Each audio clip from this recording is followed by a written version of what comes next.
اعوذ باللہ من الشیطان الرجیم، بسم اللہ الرحمن الرحیم۔ السلام علیکم ورحمۃ اللہ وبرکاتہ۔ الصلاۃ والسلام علیکہ یا سیدی یا رسول اللہ وعلی آلک واصحابک یا حبیب اللہ۔ الصلاۃ والسلام علیکہ یا رحمۃ للعالمین وعلی آلک واصحابک یا خاتم النبیین۔ ناظرین کرام، ایلیٹ نیوز لائیو سے پروگرام نور قرآن و حدیث کے ساتھ آپ کا میزبان قاری محمد لطیف انجم آپ کی حاضر خدمت ہے۔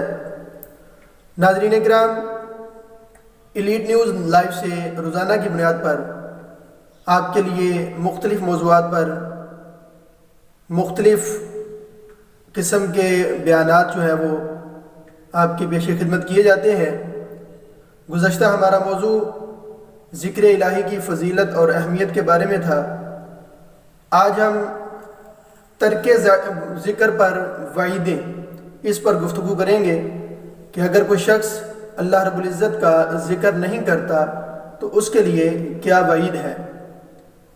اگر اللہ رب العزت نے انسان کو عبادات کا انعامات رکھے ہیں عبادات کے لیے، تو اگر انسان اللہ کی عبادت نہیں کرتا، اللہ کا ذکر نہیں کرتا، تو اس پر وعیدیں بھی اللہ تبارک و تعالیٰ نے فرمائی ہیں۔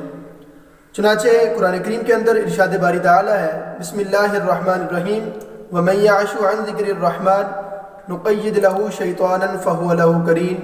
سورہ زخرف۔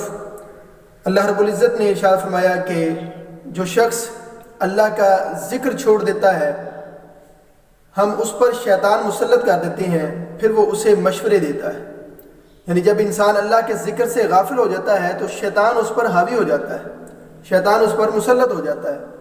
تو جو شخص یہ چاہتا ہے کہ اللہ رب العزت کی معیت اس کے ساتھ ہمیشہ رہے اور وہ اللہ کے راستے پر اور اللہ کے دین متین پر ہمیشہ چلتا رہے، تو اس کو چاہیے کہ وہ ہمیشہ ذکر اللہ سے اپنی زبان کو تر رکھے۔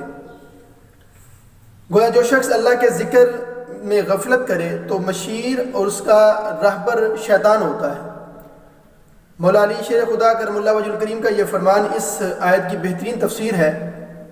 آپ رضی اللہ تعالیٰ عنہ نے ارشاد فرمایا کہ من لم یکن لہ شیخا فشیخہ شیطان، کہ جس شخص کا کوئی مرشد نہ ہو جس سے وہ ذکر اخذ کر سکے، اس کا مرشد شیطان ہوتا ہے۔ نبی کریم صلی اللہ علیہ وآلہ وسلم کی حدیث پاک ہے، حضور نبی اکرم صلی اللہ علیہ وآلہ وسلم نے ارشاد فرمایا کہ جو شخص کہیں بیٹھا اور اپنے بیٹھنے کے دوران اس نے اللہ کا ذکر نہ کیا، یعنی وہ کسی جگہ پہ بیٹھا اور بیٹھنے کے دوران اس نے اللہ کا ذکر نہ کیا، تو اس پر اللہ کی طرف سے افسوس ہے۔ افسوس ہے اس شخص پر کہ وہ اتنی دیر تک بیٹھا رہا اور اللہ کا ذکر ہی نہ کر سکا، اللہ کے ذکر کی اس کو توفیق ہی نہ ملی۔ تو جو شخص لیٹا ہے، اس نے اپنے لیٹنے کے دوران اگر اللہ کا ذکر نہیں کیا تو اللہ کی طرف سے اس پر افسوس ہے۔ یعنی اس حدیث پاک سے یہ ثابت ہوتا ہے کہ بندہ اگر کھڑا ہے تو بھی اللہ کا ذکر کرے، اگر لیٹا ہے تو بھی اللہ کا ذکر کرے، اور اگر چل رہا ہے تو بھی اللہ کا ذکر کرے۔ ہمہ وقت اس کی زبان ذکر-e-الہی سے تر رہنی چاہیے۔ اگر وہ ذکر-e-الہی نہیں کرتا تو پھر اس کا دل جو ہے وہ مردہ ہو جاتا ہے۔ بزرگ فرماتے ہیں کہ جو دم غافل سو دم کافر، کہ جو آپ کا جو لمحہ اللہ کے ذکر سے خالی گزرتا ہے وہ آپ کو کفر کی طرف لے جاتا ہے۔ جتنی دیر تک آپ اللہ کے ذکر میں مشغول رہیں گے، شیطان آپ سے دور رہے گا، لیکن جب آپ اللہ کے ذکر سے غافل ہوں گے، بلکہ فقہاء نے تو یہاں تک بزرگوں نے لکھا ہے کہ جو درخت اللہ کے ذکر سے غافل ہو جاتا ہے وہ کاٹ دیا جاتا ہے۔ یہ جاندار اشیاء جو ہیں وہ اللہ کا ذکر کرتی ہیں، اور اللہ رب العزت نے اس کا ذکر بھی فرمایا ہے کہ صرف اس کو جن اور انسان جو ہے وہ نہیں سنتے، باقی کائنات کی ہر چیز جو ہے وہ اللہ تبارک و تعالیٰ کی ہر وقت تسبیح و تحلیل میں مصروف ہے۔ تو بزرگ فرماتے ہیں کہ جو درخت اللہ کے ذکر سے غافل ہو جاتا ہے اس کو کاٹ دیا جاتا ہے۔ تو اگر ہمارے دل اللہ کے ذکر سے غافل ہو جائیں، ہم اللہ کے ذکر سے غفلت کریں، تو پھر ہمارا کیا حال ہوگا۔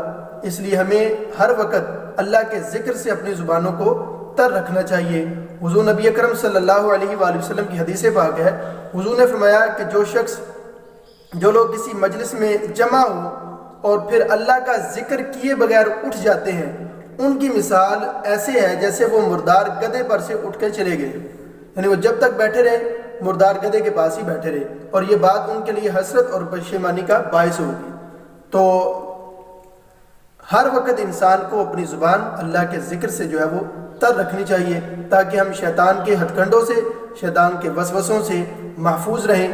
اگر ہم ہر وقت ذکر الہی میں مشغول رہیں گے تو شیطان ہمارے اوپر حاوی نہیں ہو سکتا، لیکن اگر ہماری زبانیں ذکر الہی سے خالی ہوں گی تو پھر شیطان کو ہمارے اوپر حاوی ہونے کا موقع ملے گا۔ انشاءاللہ العزیز کل اسی وقت اسی چینل پر نئے موضوع کے ساتھ آپ کی حاضر خدمت ہوں گا۔ آپ میرے لیے دعا کیجیے گا، میں آپ کے لیے دعا کروں گا۔ اسی کے ساتھ مجھے اپنے میزبان قاری محمد لطیف انجم کو اور ہماری پوری ٹیم کو اجازت مرحمت فرمائیے۔ وآخر دعوانا ان الحمد للہ رب العالمین۔